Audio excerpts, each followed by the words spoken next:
భగవద్గీత 3వ అధ్యాయం కర్మయోగం 11వ అధ్యాయం శ్లోకం. దేవాన్ భావయతానేన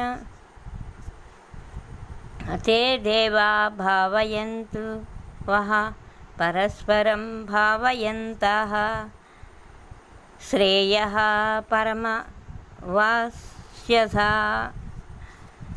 ఈ యజ్ఞముల ద్వారా మీరు దేవతలని పరుచురు మరియు ఆ దేవతలు మిమ్మల్ని అనుగ్రహిస్తురు.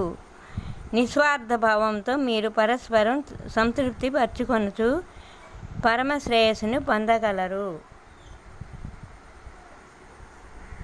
యజ్ఞాల ద్వారా దేవతల్ని తృప్తిపరుస్తామన్నమాట. తర్వాత దేవతలు మనల్ని అనుగ్రహిస్తారు. మనం యజ్ఞం చేసి వాళ్ళని సంతృప్తిపరిస్తే వాళ్ళు మనల్ని స్వార్థం లేకుండా మనల్ని దీవిస్తారు. వాళ్ళు పరమ శ్రేయస్సు కూడా మనకి.